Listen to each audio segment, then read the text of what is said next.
MSNBC News. Are they still around, Sheila? Anyways, we have a clip of Trudeau. We're not making this up, folks.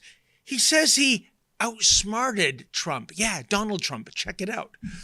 At our borders. I'm assuming he didn't bring up his intention to publicly say he was going to annex through economic means your country. It actually sort of came up at one point, and then we started musing back and forth about this. And when I started to suggest, well, maybe there could be a trade for Vermont or California for certain parts, he immediately decided that it was not that funny anymore, and we moved on to a different conversation. So this isn't out of the blue that he's doing this, but my focus has to be not on something that he's talking about that will not ever happen, but more on something that might well happen, that if he does choose to go forward with tariffs that raise the cost of just about everything for American citizens, that on top of that, we're going to have a robust response to that. I want to ask you You know, Sheila, what does it say about our prime minister that of the 50 states in the union,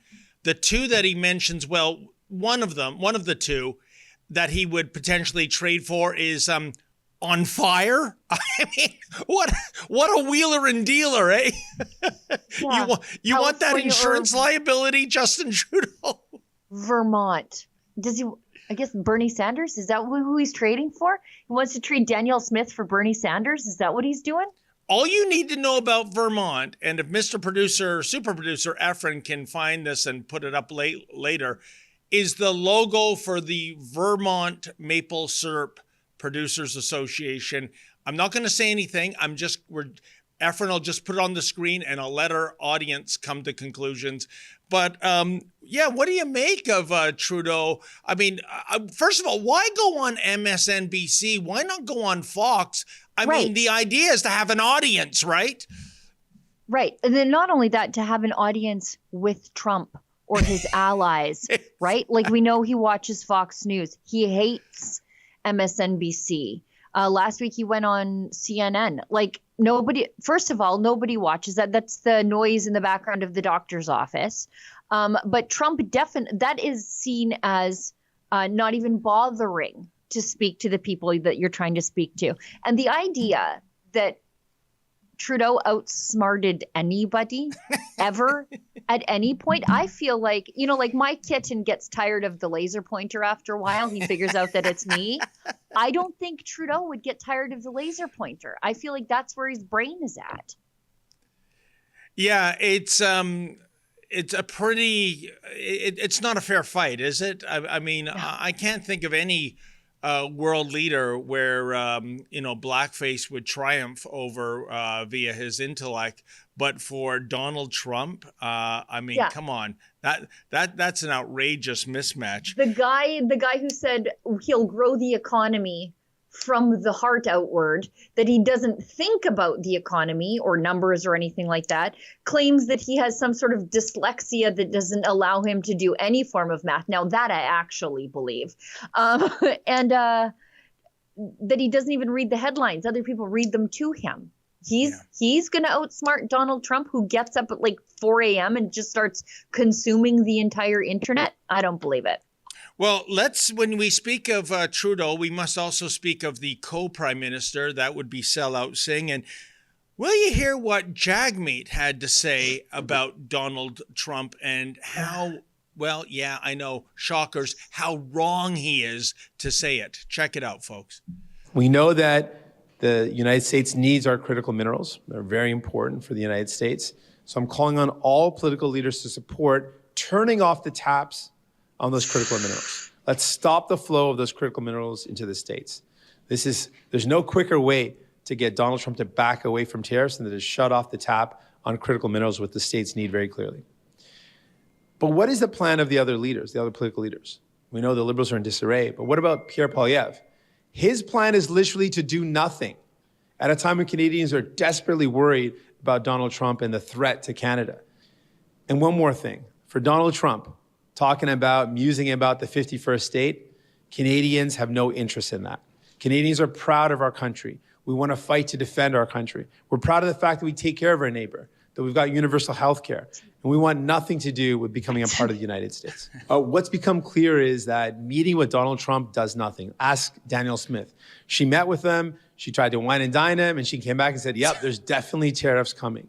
Yeah, So clearly for you. that approach is not working. Not us. That It's approach been one meeting, sir, is like- clearly failed with Donald Trump. That Donald Trump only understands one thing, and that is force. We have to show that if he's going to pick a fight with Canada, it's going to hurt Americans as well. That is the only thing that he understands. But this has been like one. Should she be turning the taps off on oil exports? Where are you on turning off the taps or restricting oil exports to the United States?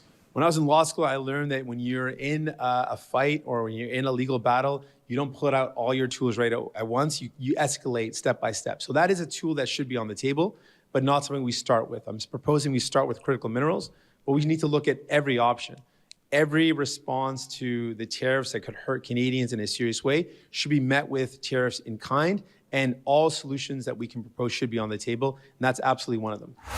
There you go. Everything is on the table except my pension, folks. That's a sacred cow. But here's the thing. When he said, Sheila, Donald Trump only understands one thing, and that is force. When we go back to the first Trump presidency, far from being a hawk, that might have been one of the most dovish presidents of all time. There was no new conflict. There was no new war under Trump. Right. There was some selective assassinations of terrorists, which made the world a better place. But the idea that he's a warmonger, he is forceful, he's a bully, no, that's not what he showed in his first 4 years, right? Right. And he will bend you to do whatever he wants, or at least what is in the best interest of Americans, through clever negotiations. We know that's how the Abraham Accords got done. He told the Gulf states the way to Washington and trade deals and diplomacy goes through Jerusalem. So figure it out, and we're here after that. So peace came about that way. Peace broke out in the Middle East, because of Donald Trump. But if the Liberals take advice from the leader of the Socialist Caucus of the Liberal Party of Canada, Jagmeet Singh, you Eastern bastards, to coin a phrase from Ralph Klein, are going to be freezing in the dark a lot sooner than you think. No, it's just something else. Oh, hi, it's Ezra Levant here in Toronto with an important message because we need your help. Independent journalism in Canada is under attack. Government censors, big tech deplatformers, and the dying legacy media are all working together to maintain exclusive control on the information you receive. They don't want you to hear other voices like ours, and they really don't want you to be informed and to think for yourself. That's why the work we do here at Rebel News is so important. Our on-the-ground reporting, independent news shows, and special content you won't find anywhere else. It's all designed to give you trustworthy information and alternative viewpoints so you can decide for yourself. We don't get government money, and we are not owned by some big global conglomerate. We're funded by people just like you, so please support independent journalism and help us continue our work by subscribing and becoming a Rebel News Plus member today, right here on the page. Go to rebelnewsplus.com. Members get instant access to all of our shows, invitations to exclusive events, and access to our premium content like live event footage and documentaries you won't see anywhere else. Only Rebel News Plus members can join the conversation by participating in the comments section of our new website. That way you can have your say too. More than anything, though, you'll be able to take pride in supporting real, honest journalism, and you'll help our talented team continue to do the work to push back on the establishment. We really can use your help. We need it, in fact. So thank you, and enjoy Rebel News Plus.